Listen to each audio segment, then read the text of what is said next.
자, 여러분, 우리가 전쟁을 할 때 가장 중요한 게 뭘까요? 바로 이 좋은 무기와 또 전략, 또 전술, 군인들의 숫자, 이런 것도 중요하지만 제일 중요한 것은 이 군사들의 사기죠. 내가 지금 이 전쟁을 왜 하고 있을까? 내가 이 전쟁을 하는 명분이 뭘까? 내가 이 전쟁을 통해서 나의 목숨, 우리의 가족, 우리 나라를 지켜낸다는 그런 목적 의식과 분명한 명분이 있다면요, 이미 그 싸움은 이긴 거나 다름없을 겁니다. 운동선수가 내가 장대 높이 뛰기를 한다면 내 최고 기록이 만약에 한 1m 75다 이러면 여러분 1m 50 정도는 훌쩍 뛰어넘을 수 있죠. 왜냐하면 내가 그것을 경험했고요, 또 내가 그것을 할 수 있다는 그 강력한 이 자신감이 있기 때문에 그렇습니다. 여러분 마찬가지죠. 내가 평소에 공부를 열심히 해요. 시험을 치면 준비가 잘 되어 있습니다. 그럼 여러분 시험이 즐거울까요? 괴로울까요? 즐겁겠죠. 시험을 치면 당연히 100점을 맞을 걸 아니까 이 시험이 즐거울 거예요. 물론 여러분 보편적인 그런 일들은 아니죠. 우리가 여러분 이 세상을 살아가는 것도 마찬가지예요. 우리는 하늘나라의 시민권을 가지고 사는 사람들입니다. 이 세상은 전혀 다른 질서의 세계 속에 살아가죠. 물론 우리가 예수를 믿기 전에는 이 세상 사람들과 똑같은 방법으로 살아갔기 때문에 이 저항감이 덜해요. 그런데 우리는 지금 이제 시민권은 하늘의 시민권을 가지고 있고 하늘의 법을 가지고 이 땅을 살아갑니다. 그러니까요, 우리는 마치 이 세상을 구름 위를 떠다니듯 황홀 속에서 무슨 득도를 하듯이 생활하는 게 아니잖아요. 이 세상에 딱 나가면요, 하나님 나라의 시민으로 걸맞지 않은 그런 삶이 오늘 우리에게 부딪혀 옵니다. 현실 속인 이 삶도요, 전쟁과 같죠. 우리는 이 그리스도인들은 마치 이제 이 세상과 이렇게 싸우는 사람들입니다. 여기서 말하는 싸운다는 의미는, 또 그들과 충돌한다는 의미는 이 세상에 나가서 내가 이게 트러블 메이커가 되어서 만나는 사람들마다 관계의 어려움을 만든다는 의미가 아닙니다. 바로 이 세상에 유혹이 있을 수 있고 시험이 올 수도 있고 또 나에게 어떤 죄에 대한 많은 덫들이 기다리고 있는데 이때 내가 이것을 이겨 승리한다는 의미로서의 싸움인 거예요. 자, 그러면 이 세상에 나가면 당연히 이제 그런 삶이 우리를 기다리고 있어요. 교회에 오면 어때요? 자, 분명 교회는 하나님께서 택하셨고 거룩한 성도로 우리를 불러주신 거룩한 기관이에요. 자, 그러면 이 교회라고 하는 것은 우리가 생각하기에 우리가 즐기는 유람선이 아니라 방주예요. 구원의 방주예요. 여전히 여러분 이 교회라고 하는 것은요, 이 깔뱅이 이런 식으로 구분을 해요. 보이는 교회와 보이지 않는 교회. 말하자면 보이지 않는 교회는 이 천상에 예수 그리스도를 머리를 두고 우리를 몸으로 둔 모든 그 우주적인 연합된 교회를 이렇게 보이지 않는 교회, 또 우리 이렇게 사월교회, 경산교회, 나눔과 섬김의 교회, 이런 식의 이 지역교회들, 눈에 보이는 교회, 이 두 가지로 구분을 합니다.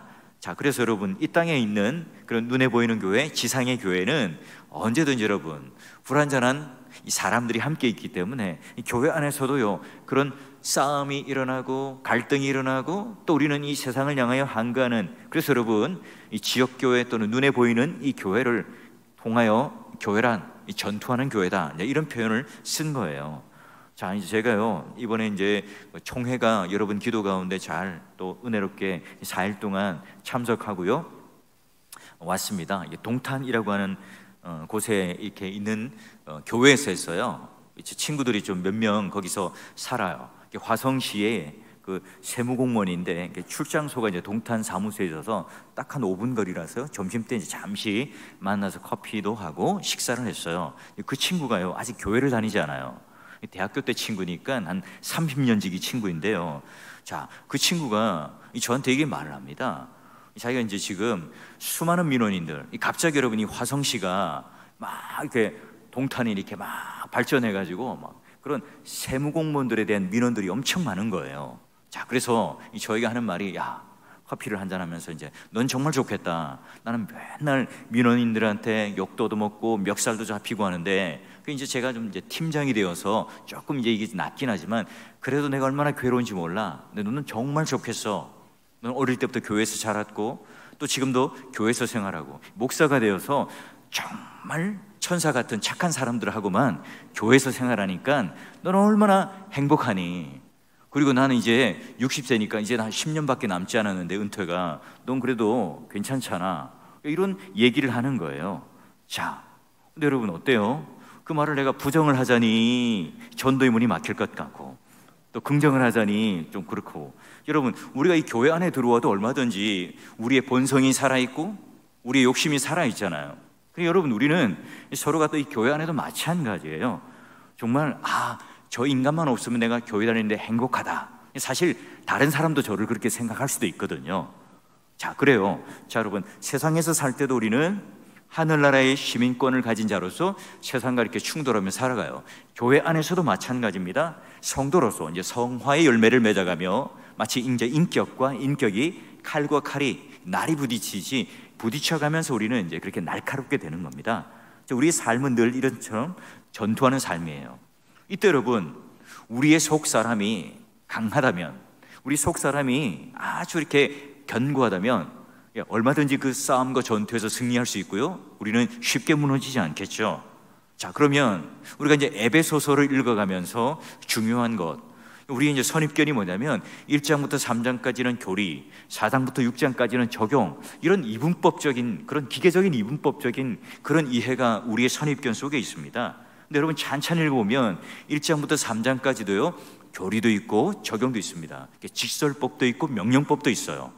4장부터 6장까지도 마찬가지, 적용만 있는 게 아니라 적용을 뒷받침할 만한 교리가 함께 들어 있습니다.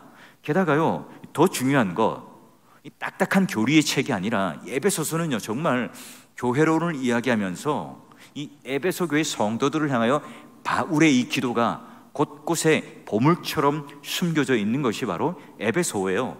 그래서 여러분, 제가 여러분과 함께 그 에베소서 안에 나와 있는 기도의 그 명문장들을 함께 여러분과 배워보고, 또 사도 바울로부터, 전문가로부터 한번 코칭을 받아보기 위해서 이렇게 말씀을 나누고 있죠. 그럼 에베소서를 시작할 때도 마찬가지입니다. 에베소 교회 성도들을 향한 그 기도의 내용이 1장의 그 전부의 내용입니다. 그리고 여러분, 에베소 이제 1장부터 3장까지가 무슨 내용이에요? 신령한 복들이 오늘 우리에게 주어졌다. 하나님께서 우리에게 어마어마한 신령한 하늘의 복들을 우리들에게 부어주실 위하여 준비하고 계시다. 누구든지 예수 그리스도 안에 들어오는 자라면 그런 놀라운 신령한 복을 누리는데, 여러분이 바로 하늘의 시민이요 하나님 나라의 유업을 받을 상속자다. 이 하나님 아버지께서 그 놀라운 복을 가지고 기다리는데 너희들 바로 그것을 깨닫길 바란다. 그래서 여러분, 어떤 기도를 합니까? 우리의 눈이 열려, 우리의 영안이 열려 그 복을 볼 줄 아는, 그것을 깨달을 줄 아는 성도가 되기를 원한다는 게 1장의 내용의 기도였잖아요. 정리해 볼까요? 그래서 첫 번째는 우리가 부르심의 소망이 무엇인지를 아는 거예요. 우리가 누구예요? 얼마나 많이 가졌는가? 얼마나 성공했는가? 이게 오늘 우리에게 있어서 힘과 자랑이 되는 것이 아니라 우리는 하나님의 자녀다. 바로 이게 우리의 부르심의 소망이 되는 것을 깨닫게 해달라는 기도예요. 두 번째가 뭐죠? 영광의 기업이 얼마나 풍성하냐? 하나님 자녀, 그걸로 끝나는 게 아니라 그 자녀에게 주는 이미 약속되고 준비된 그 기업의 영광의 풍성함이 무엇인지를 아느냐? 우리가 천국 가면, 우리가 하나님 나라 영화로운 그런 복 가운데 이르면 우리가 받을 게 무엇인지 아느냐? 현실에서도 하나님께서 그 복, 그 영광의 기업을 얼마나 풍성하게 준비하고 있는지 깨닫게 해달라. 여러분, 그것만 우리가 가지고 있으면 뭐예요? 써먹어야 되죠. 세 번째가 뭡니까? 능력이 있게 해달라. 위력이 있게 해달라. 권세가 있게 해달라. 바로 구원을 이루시는 그 하나님의 능력이 얼마나 강력한지, 다이너마이트, 듀나미스, 힘있고 능력 있는 폭발적인 그 놀라운 구원의 능력이 우리 가운데 있다는 것을 알고 깨닫게 해달라. 여러분, 이게 바로 예수 그리스도를 믿는 사람들이 가지는 기본적인 신앙이기도 하고요, 우리가 바로 예수 믿는다는 것은 우리의 눈이 열려서 그와 같은 사실을 깨닫게 되는 게 놀라운 복입니다. 여러분, 1장에서 바로 하나님의 신령한 복을 이야기하면서 바울은 이 세 가지의 기도 제목을 가지고 에베소 교회 성도들이 깨닫기를 바래요. 자, 그리고 오늘 이제 읽게 되는 이 3장의 그 내용들은 바로 이제 3장과 4장, 그런 앞에 그 교리적인 내용과 적용의 삶을 이야기하면서 가교 역할, 마치 이제 다리 역할을 하는 이 3장의 마지막 장면에도 기도로 시작되고 기도로 끔틀 맺습니다. 자, 그러면 이제 세 가지의 기도의 제목이 나오는데요. 여러분 14절부터 16절까지가 어떤 내용이냐면 우리 각 개인의 충만함, 각각의 사람들이 충만함이 있어야 된다. 이 교회 공동체 안에 각 사람 한 사람이 마치 세포 하나하나가 살아나듯 성령 충만하게 해달라. 그의 속사람이 강하게 해달라. 우리 개인 안에 이 속사람이 충만하게 해달라는 기도가 첫 번째예요. 자, 두 번째 다음에 볼 건데요. 이제 우리가 그런 하나님의 놀라운 서로의 사랑을 딱 깨닫게 되면 바로 우리 안에 사랑이 뿌리가 내려지고 그것을 통하여 서로에 대한 사랑이 연합되어지는, 충만하게 흘려보내고 끼쳐지는 그것이 바로 두 번째고요. 세 번째가 뭐냐면 바로 이제 우리가 이 교회 안에서 능력대로 행하시는 이 진리의 터 안에서 바로 우리가 견고하게 서가기를 원한다 하는 것이 바로 이 세 가지의 기도예요. 자, 여러분 오늘 우리가 그러면 그 간구 첫 번째 내용을 보면 뭐예요? 바로 우리의 속사람이 강건케 해달라. 이 기도를 지금 바울은 하고 있어요. 여러분 속사람이란 뭘까요? 여러분 인간의 몸과 영혼을 구분하는 이 헬라 철학처럼 영혼을 의미하는 것이 아니라 여기 말하는 속사람은요 바로 오늘 우리의 마음이에요. 내적인 우리 마음, 바로 예수 그리스도로서 믿고 또 그 믿음대로 행동할 수 있는 그 지배하는 그 마음, 그 마음이 바로 속사람입니다. 여러분 어떠세요? 여러분 마음이 강한 사람이에요? 아니면 유리와 같이 아주 연약하고 깨지기 쉽습니까? 여러분 우리가 이 속사람이 유리 같아서 깨지기 쉽다, 여러분 그런 사람들만 교회에 딱 있다면 그 교회는 정말 힘들 거예요. 서로가 다 상처받았다 할 거고 서로가 다 아픔이 있다고 하겠죠. 근데 툭 건들면 깨져버려요. 근데 여러분 하나님의 계획, 하나님의 소명, 하나님의 역사, 선교, 복음, 전도, 양육, 수많은 그런 하나님의 그런 주시는 복과 사역을 가지고 하고 싶어도 오늘 우리 속사람이 강하지 않으면요 어떤 것도 다 소용이 없어요. 무용지물이 되고 말이죠. 여러분 웬만한 그 펀치에도 끄떡하지 않는 강건한 속사람이 있을 때 각 사람마다 그 속사람으로 충만해지고 강해질 때 어때요? 교회는요 당연히 건강해지고 튼튼해질 수밖에 없을 거예요. 우리 각 사람이 먼저 하나님 앞에 충만함에 이룰 수 있도록 바울은 기도를 합니다. 자, 그러면 우리의 속사람이 강건해지고 또 우리의 내면이 아주 충만해지고 두려움이 없고 담대함을 가질 수 있는 그 비결이 과연 뭐냐 하는 거죠. 바울에게 한번 배워보는데요. 자, 먼저요 우리의 기도를 받으시는 그 하나님이 누구신가? 바로 하나님께서 나에게 어떤 하나님이신가? 여러분 이 믿음, 이게 지식적으로 말고요 그 하나님이 지금 나의 어떤 존재인가라고 하는 이 믿음이 바로 그 아는 만큼의 깊이와 넓이와 이 믿음이 바로 우리의 속사람을 강하게 하겠죠. 나를 지켜주시는 하나님, 내 아버지가 지금 누구이신지를 아는 거예요. 내 아버지가 정말 백만장자고 힘 있는 권력가고 세상에서 어떤 것도 내가 이룰 수 있는, 보호해 줄 수 있는 그런 아버지라는 사실을 내가 몰라요. 그럼 여러분 그 아버지가 있음에도 불구하고 나는 늘 두려움과 염려 가운데 살아가는 부들부들 떠는 그런 아들이 될 수밖에 없잖아요. 근데 우리 아버지가요 그런 능력 있는 분이라는 걸 알면요 당당하죠. 예, 놀이터 가서도요 친구들에게 밀리잖아요. 세상에 나가서도 내가 조금 실수하고 넘어지더라도 내가 그 아버지가 있다는 것 때문에 담대할 수 있겠죠. 자, 그래요. 오늘 우리가 기도를 받으시는 그 하나님이 과연 누구시냐는 거죠. 자, 보니까 에베소서 3장 14절 보니까 내가 하늘과 땅에 있는 각 족속에게 이름을 주신 그 아버지, 각 족속에게 뭘 줬다고요? 이름을 줬어요. 여러분 그 이름을 지어주는 자가 능력 있는 자입니까? 이름을 받는 자가 능력 있는 자입니까? 예, 바보 같은 질문을 한 거죠. 여러분 스스로가 나면서 이름을 지은 분이 있습니까? 없잖아요. 다 여러분 내가 어릴 때 누군가가 나에게 이름을 지어준 거예요. 자, 그래요. 모세, 그 모세라는 이름을 누가 지어주었죠? 그 이름의 뜻을 아세요? 모세가 이 날강에 뽕 하고 빠졌는데 건짐을 받죠. 그때 그 공주가, 애굽의 공주가 넌 물에서 건진 자야, 구원받은 자야 라고 하는 이름이 모세가 되잖아요. 야곱의 이름이 원래 뭐예요? 사기꾼, 사기치는 자, 등쳐먹는 자가 야곱의 이름 아닙니까? 근데 그의 이름이 이제 어떻게 바뀝니까? 예수님께서요 브니엘 사건, 예수님과 이 삽바와 함께 겨루는 사건을 통해서 그의 믿음이 확인되고 나니까 이스라엘이라고 하는 복된 이름, 말하자면 이제 그 히브리인들을 대표하는 나라, 국가 이름을 이스라엘이 부르잖아요. 복된 이름으로 바꿔주세요.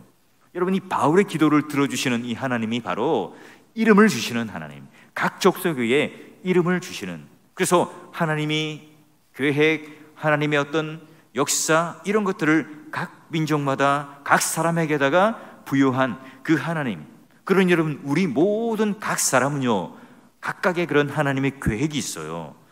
여러분, 그러기에 우리가 다른 사람의 이름을 탐내지 않죠. 다른 사람의 어떤 향한 하나님의 계획을 우리가 서로가 탐내지 않아요.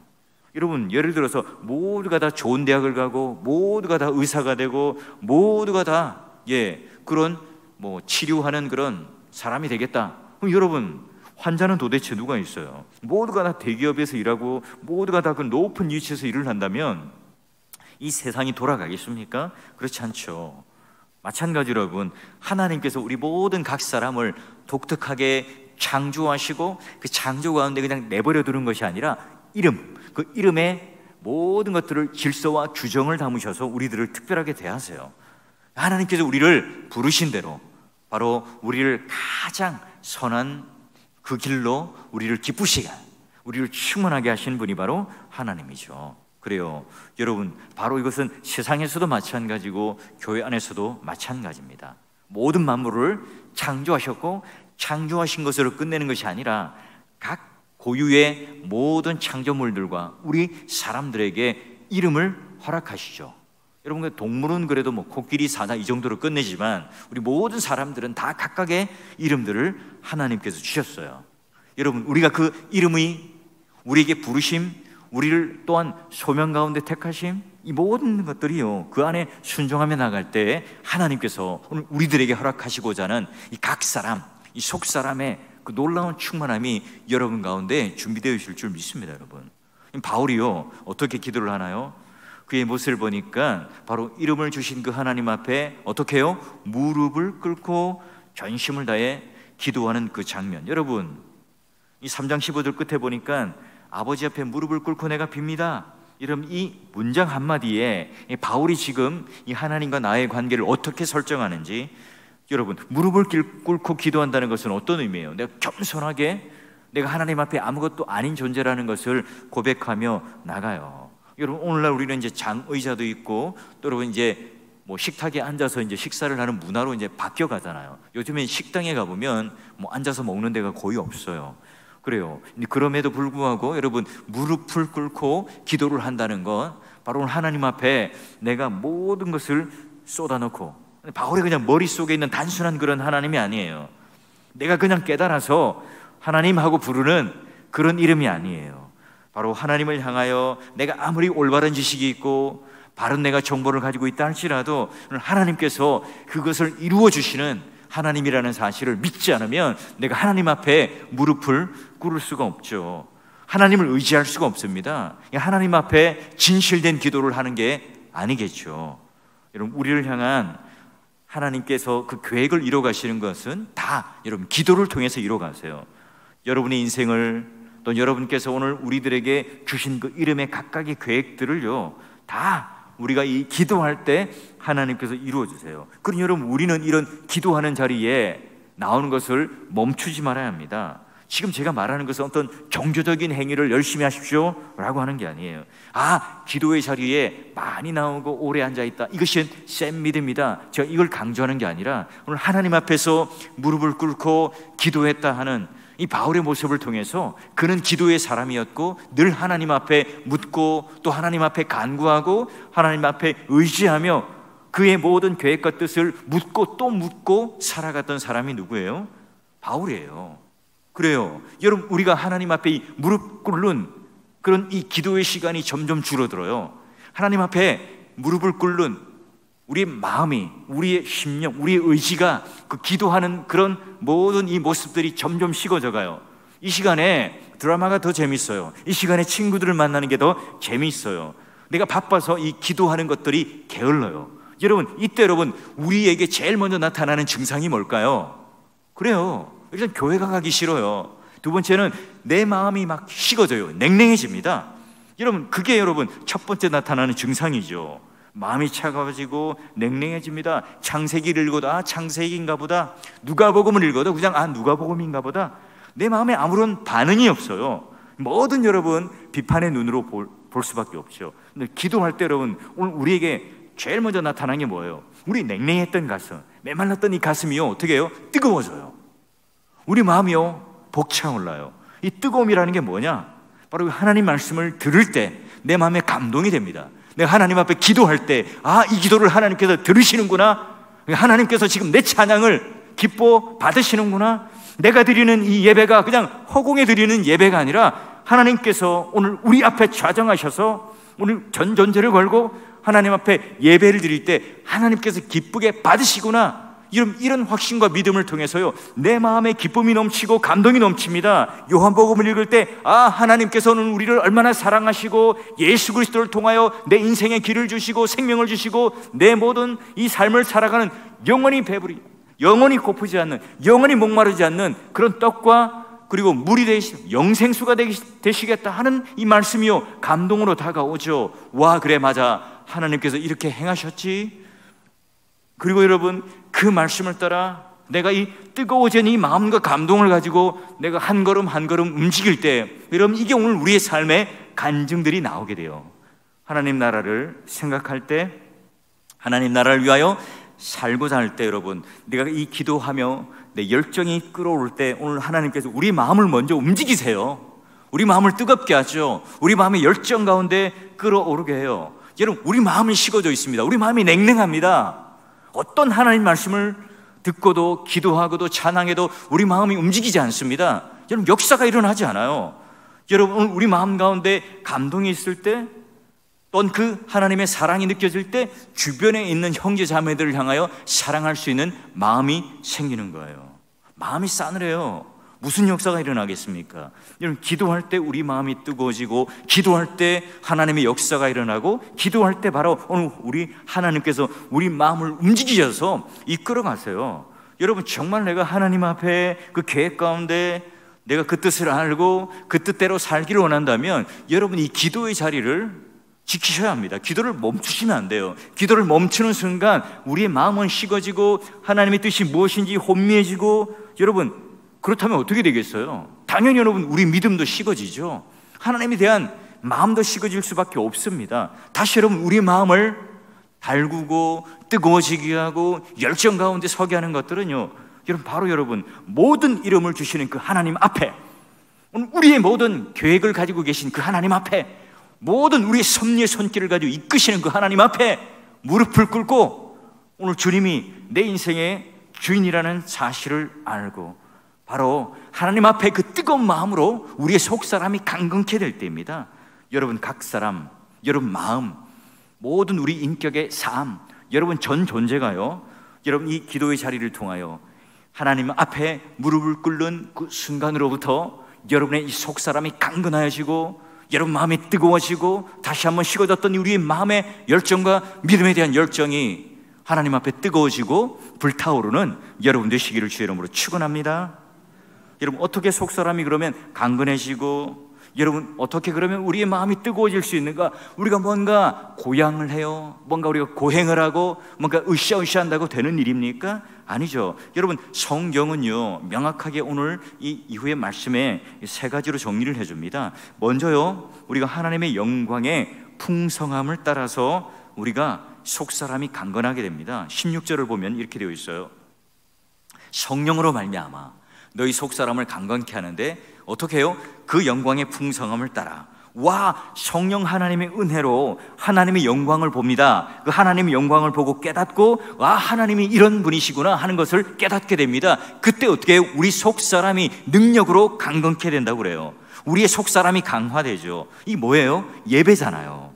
예배의 본질은 뭐죠? 하나님을 대면하는 겁니다. 하나님을 대면하며 그 하나님의 영광을 맛보며 그 영광에 압도되어서 우리의 속사람이 강건케 되게 또 치유되고 회복되는 그 시간이 뭡니까? 예배입니다. 예배는 그저 목사님의 좋은 말씀 들으려고 오는 게 아니에요. 그 인간들끼리 어떤 교제를 하고 또 우리가 한 주간 못 봤던 그런 친한 동료들을 만나러 오는 것, 그게 뭐 예배의 목적이 아니죠. 예배라고 하는 것은 어떤 윤리적인 삶, 성경에 나오는 그 인물들이 어떤 인품을 가졌고 우리가 얼마나 그들을 닮을 수 있을까, 그런 도덕적이고 또 인물론적인 그런 삶을 닮아가기 위한 것도 아니에요. 예배의 본질은 뭐예요? 여러분, 핵심적인 것은 하나님을 대면하는 거고, 오늘 우리 영이 하나님을 대면하며 우리의 속사람이 그 하나님의 영광을 맛보며 강건해지는 거예요. 선교의 목적도 마찬가지죠. 하나님의 영광이 드러나며 그 하나님의 영광을 모든 입술로 고백하는 그 예배가 만들어지고 예배의 행위가 이루어지는 것이 바로 선교의 골이고 목표잖아요. 우리가 얼마나 많은 교회 건물을 짓고 얼마나 많은 선교 업적을 만드는가, 무슨 소용이 있죠? 여러분, 예수 그리스도를 내 입으로 시인하고 하나님께 예배드리는 그 영광이 넘치는 그 자리가 바로 선교의 목적이죠. 예배는 반드시 여러분 성령 안에서, 진리 안에서 드려야 하잖아요. 여러분, 예배 가운데 바로 성령 하나님께서 우리를 향하여 붙잡고 역사하시는 것, 어떤 목사의 화려한 언변도 아니고 어떤 지식에 의하여 예배가 좌우되거나 마치 예배가 드라마나 콘서트처럼 잘 기획되어서 오늘 우리 마음의 그 감동이라고 하는 것이 성령 하나님께 주시는 은혜와 변동되고 또 바뀌지 않아야 하는 거예요. 성령께서 여러분 우리에게 역사하실 때 그 하나님의 영광을 보게 되고, 그 영광을 맛봤던 사람들이 이사야, 에레미야, 수많은 선지자들이었고 바울 아니었습니까? 여러분, 성령 하나님을 통하여 그 영광을 맛보는 예배를 통하여 여러분의 속사람이 강건케 되기를 바라요. 예배 나올 때 그런 기대감을 가지고 나오셔야 해요. 예배 가운데 내가 어떤 하나님을 만날 것인가, 그 하나님의 영광이 과연 무엇인가, 그 영광에 내가 압도되어서 내가 하나님을 대면할 때 우리의 그 연약했던, 유리 같았던, 깨지기 쉬웠던 그 우리의 속사람이 강건케 되며, 그래서 예배를 딱 마치고 나면 축 처져서 들어왔지만 나갈 때는 어깨를 펴고 마치 내 손에 말씀의 검을 딱 지니고 세상에 나가는 것처럼 당당하게 나가셔야 하는 게 바로 예배입니다. 그럼 여러분, 두 번째 우리 속사람을 강건케 하는 그게 뭘까? 자, 오늘 17절 보니까 이래요. 믿음으로 말미암아 그리스도께서 너희 마음에 계시게 하옵시고, 그래요, 하나님의 위대하신 놀랍고 영광된 그런 것들을 보시면 그 진짜 감각이 있어야 됩니다. 우리 하나님이 진짜라고 하는 믿음이 우리 가운데 받아들이는 것, 하나님 말씀의 그 신비한 능력, 예수 그리스도께서 내 안에 내주하는 것, 결국 믿음이라는 게 뭐예요? 들음에서 나고, 들음은 그리스도의 말씀으로 말미암는다. 그래요, 예수 그리스도의 그 말씀을 내가 늘 먹고 묵상할 때 우리 속사람은 강건케 되죠. 우리가 여러분 쓸데없는 것, 우리 건강을 해하게 하는 것, 여러분 육신도 그런 걸 먹으면 건강이 나빠지잖아요. 우리 마찬가지입니다. 우리 영혼, 우리 마음도요, 안 좋은 음식을 계속 먹게 되잖아요. 세상의 세속적인 생각, 또 세상에 있는 수많은 그런 그 안 된, 그 잘못된 것들을 자꾸 우리가 머릿속에 넣고 섭취하면 어떻게 돼요? 결국 우리의 영혼의 건강은 파리해집니다. 그래요. 그러기에 우리는 하나님 말씀이 계속해서 우리 안에 공급되어지는 예수 그리스도의 말씀을 듣고 그것을 또한 곱씹고 묵상할 때 우리의 속사람은 당연히 강건케 되겠죠. 자, 세 번째, 그러면 우리의 속사람이 강건케 되는 그 비결이 뭐냐? 자, 보면 이렇게 되어 있습니다. 17절 끝에 너희가 사랑 가운데 뿌리가 박히고 터가 굳어진다. 하나님 사랑이요, 이제 깨달아지겠죠. 와, 그 말씀을 통해서 하나님의 사랑이 어떠한지를 깨달아져요. 하나님께서 나를 얼마나 사랑하시는지 내가 그것을 경험할 때, 특별히 여러분, 내가 이 교회 공동체 안에서 다른 지체들을 향하여 하나님의 사랑이 흘러갈 때 좀 더 그 하나님의 사랑이 무엇인지를 깨달을 수 있어요. 여러분 어때요? 단일 목사로부터 신방전화 한번 받는 것, 신방 받으면 굉장히 여러분 좋잖아요. 근데 우리 교회 안에서도 마찬가지죠. 여러분이 또 저에게 그 사랑을 베풀고 사랑을 주신다면 저도요, 아, 하나님께서 이만큼 나를 사랑하시는구나 하는 경험을 하게 됩니다. 마찬가지예요. 우리의 속사람이요, 강건해진다는 것, 바로 이처럼 하나님의 사랑을 온전히 깨닫고 그 사랑 안에 딱 뿌리 박고 있다면, 하나님께서 나를 쫙 바라보고 계시고 나와 함께 하고 계신다는 사실을 알 때, 내가 비록 나 혼자인 것 같았지만 이 하나님께서 나와 함께 하시고 사랑으로 꼭 품으신다는 사실을 내가 믿게 될 때 어때요? 우리 속사람은요, 흔들리지 않고 깨지지 않고 강한 그 마음을 가지고 바로 그 하나님과 동행하며 강건한 속사람으로 승리할 수 있겠죠. 믿음의 동역자 여러분, 물론 여러분, 우리가 속사람이 강건해진다는 것은요 하루아침에 이루어지는 것이 아니에요. 시간이 걸리는 일입니다. 시간의 싸움 속에, 성화의 과정 속에 우리가 바울이 왜 이런 기도를 하겠어요? 바로 이 에베소 교회 성도들을 향하여 끊임없이 주님 재림오는 그날까지, 개인의 그런 종말이 있을 때까지 이 일들을 놓지 않고 하기를 원하는 마음에 기도를 하고 있는 것 아니겠어요? 사도 바울이 에베소 교회 성도들을 향해서 속사람이 강건케 해주십시오. 그들이 픽픽 쓰러지거나 또 유혹 가운데 또 이 예수 그리스도를 버리고 도망가거나 또 중도에 포기하는 일 없이 속사람이 강건케 되어서 어떤 그 황제의 그 우상 숭배에 절하도록 그들을 누르고 억압하고 협박하더라도 오히려 하나님 앞에 무릎 꿇는 자가 되게 해달라는, 그리고 하나님 앞에 강건케 해달라는 정확한 하나님의 그런 방법, 바로 영광의 풍성함을 따라 그 영광을 맛봄으로 예배 가운데 승리함으로 속사람이 강해지는, 그리고 믿음으로 예수 그리스도의 그 계시를 잘 듣고 하나님 말씀을 묵상함으로, 그리고 세 번째, 이제 그 하나님의 사랑을 내가 깨닫고 알므로 그 세상의 그런 거짓 사랑, 아주 그런 값싼 사랑에 휘둘리고 우리가 넘어지는 것이 아니라 흔들리지 않는 하나님의 그 깊은 사랑에 딱 뿌리 박아서 견고하게 될 때 오늘 우리의 속 사람은요 강건케 되어서 세상에 나가서도, 교회 안에서도, 어떤 환경 속에서도, 어떤 여러분 그 상대 앞에서도, 적군 앞에서도 우리는 쉽게 깨어지는 마음이 아니라 강한 하나님의 속사람을 가지는, 강건케 되는 속사람을 가지고 나만 강한 사람이 되는 것이 아니라 나와 함께하는 모든 사람을 또 돕고 사랑 가운데 공동체 안에 연합되고 사랑을 흘려보낼 줄 아는 그런 능력 있는 성도, 강한 성도, 힘 있는 성도, 능력을 끌어다 쓸 줄 아는 성도, 하나님 자녀되는 그 놀라운 권세를 실제로 누리며 살아가는 속사람이 강건한 성도가 되시기를 주의 이름으로 축원합니다.